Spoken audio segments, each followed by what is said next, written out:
दिल्ली की गर्मी तो आप सब जानते ही हैं। पॉल्यूशन, ट्रैफिक, पसीना और बदलते मौसमों के साथ आती 100 तरह की बीमारियां। इन सब के बीच लोगों की दौड़ धूप भरी जिंदगी, ज़रा रुककर सांस लेने के लिए भी वक्त निकालना पड़ता है। उन दिनों कोविड की सेकेंड वेव आने की न्यूज़ हर न्यूज़पेपर और टीवी पर छाई थी। ऑफिसेज कोविड के बाद थोड़े समय पहले ही खुले थे। धीमे धीमे काम वापस शुरू हुआ था। लोग अपनी वर्क फ्रॉम होम की लाइफ से निकलकर वापस ऑफिस जाने लगे थे। अवनी पेशे से एक कंटेंट राइटर, ऑफिस का अपना सारा काम खत्म करने के बाद भी घर लौटते वक्त थोड़ी लेट हो गई थी, पर उसकी ज़िंदगी में ये आम बात थी। हर रात डिनर के लिए माँ वेट किया करती थी उसका, और उस रात भी बिल्कुल वैसा ही था। खाना गर्म कर साथ खाया, जो करते करते रात के यही कुछ 12:30 बज गए। अगले दिन फिर से उठकर ऑफिस भी जाना था, तो ज़्यादा देर ना करते हुए जल्दी ही अवनी और मम्मी दोनों अपने अपने कमरे में सोने चले गए। पर वो कहते हैं ना कि जब आप सोने की पूरी कोशिश करते हैं तब नींद बिल्कुल नहीं आती। ऐसा ही कुछ हो रहा था उस रात अवनी के साथ। एसी की धीमी धीमी आवाज़ और फुल स्पीड पर चलता हुआ पंखा भी गर्मी में उतना आराम नहीं दे पा रहा था।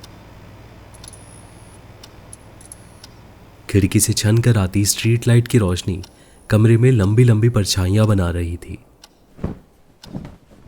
अवनी पिछले 1.5 घंटे से सोने की कोशिश कर रही थी, लेकिन ऑफिस के काम की टेंशन ने शायद जगाए रखा था उसे। धीरे धीरे सोचते सोचते आंख कब लग गई पता ही नहीं पड़ा।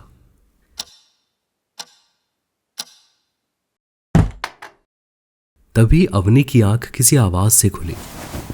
चौंक कर उठी तो अपने आसपास देखने लगी। नजर घड़ी पर पड़ी तो देखा कि रात के ठीक 3 बज रहे थे। बिस्तर के ठीक सामने एक सिलाई मशीन रखी थी, जो कि बहुत पुरानी थी। सिर्फ एक टेबल की तरह ही काम आती थी वो, छोटा मोटा सामान रखने के लिए। बेड के साइड में एक टेबल थी जिस पर लैंप रखा था। उसे ऑन कर उसकी धीमी रोशनी में आसपास देखने लगी अपनी कि वो किस चीज़ की आवाज़ थी।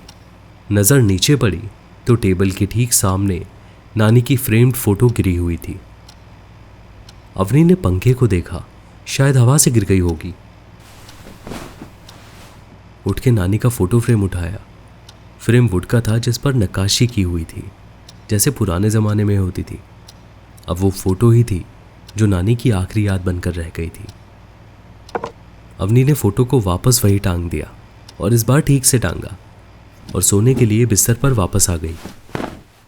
आंख फिर लगी और कुछ ही देर बाद फिर से वही आवाज हुई। अवनी घबरा गई। उठकर देखा तो फिर से नानी की फोटो जमीन पर थी। थोड़ा अपने आप को शांत कर वो बिस्तर से नीचे उतरी। फर्श ठंडा था या रात को सर्दी बढ़ी थी पता नहीं, पर थोड़ी ठंड लगने लगी थी उसे। फिर से उसने फ्रेम उठाया और पंखे को देखा। पंखा फोटो के ऊपर नहीं था, फोटो सामने दीवार पर टंगी थी और पंखा बिस्तर के ठीक ऊपर था। तो फिर ये फोटो गिरी कैसे? डर को अपने आप पर हावी नहीं होने दिया और फोटो को दोबारा वहीं टांग दिया, पर इस बार पंखा बिल्कुल धीमा कर दिया। अवनी फिर से सोने बिस्तर पर आ गई। बार बार उठने की वजह से सर में दर्द शुरू हो गया था। अब पास की टेबल पर रखे गिलास से पानी पिया और सोने की कोशिश करने लगी। इस बार नींद थोड़ी देर में आई। यही कोई आधा घंटा हो गया होगा नींद लगते लगते, पर इस बार भी जैसे ही नींद लगी फिर से उसी आवाज से अवनी की नींद टूटी। उसे देखने की जरूरत नहीं थी कि वो आवाज कहां से आई थी। आंखें बंद में भी उसे पता पड़ गया था कि वो किस चीज की आवाज है। आंखें खोली, पर अब बिस्तर से नीचे उतरने में भी डर लग रहा था उसे। इस बार पहले से ठंड ज्यादा लग रही थी, मानो टेम्परेचर सीधा 10 डिग्री गिर गया हो। डर के कारण गला भी सूख चुका था अवनी का। फर्श पर पैर रखते ही सबसे पहले यही महसूस किया उसने कि फर्श अब पहले से ज्यादा ठंडा था। खिड़कियां खुली थी, पर बाहर हवा भी नहीं चल रही थी। सिर्फ स्ट्रीट लाइट की रोशनी आ रही थी खिड़की से, जो पहले की तरह ही लंबी लंबी परछाइयां बना रही थी। डरी हुई अपने आप को संभालते हुए अवनी ने नानी का फोटो फ्रेम उठाया। देखा तो इस बार फ्रेम के आगे के कांच पर बार बार गिरने की वजह से लंबी दरार पड़ चुकी थी। कांच लगभग टूट ही चुका था, सिर्फ फ्रेम ने संभाल रखा था उसे। एक अजीब से डर ने जकड़ लिया था अवनी को। आखिर एक बार या 2 बार फ्रेम के गिरने को समझा जा सकता है, पर इस तरह बार बार उसी फ्रेम के गिरने के पीछे कोई कारण भी तो होना चाहिए।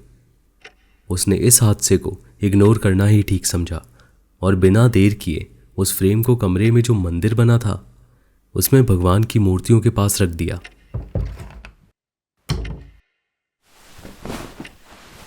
अपने बिस्तर पर वापस आकर जो थोड़ी बहुत हनुमान चालीसा आती थी उसने याद करना और मुस्मुसाना चालू किया।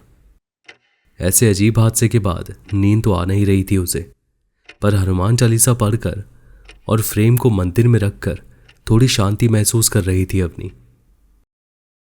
पहले से घबराहट कम थी। हनुमान चालीसा बोलते बोलते कब सो गई पता नहीं पड़ा। जब जागी तो सवेरा हो चुका था। उठकर एक बार को उसे लगा कि ये शायद कोई बुरा सपना था, लेकिन दीवार खाली थी और वो फोटो फ्रेम अभी भी मंदिर में रखा था।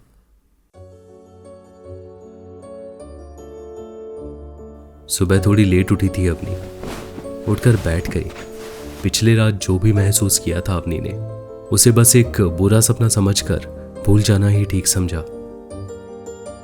खिड़की से आती सूरज की रोशनी में फोटो पर पड़े वो क्रैक्स भी अब इतने भयानक नहीं लग रहे थे। पर आज एक नई सुबह थी, नया दिन और फिर से ऑफिस में ढेर सारा काम। ज्यादा लेट ना करते हुए उठकर अपना दिन शुरू करने निकल गई अपनी। पिछले रात की वो बातें आने वाले वक्त में बस एक याद बनकर ही रह गई और पीछे छोड़ गई सिर्फ एक खामोशी। आपको क्या लगता है, क्या ये वो हवा थी जो दिखाई नहीं देती, या वो जो दिखाई देना नहीं चाहती?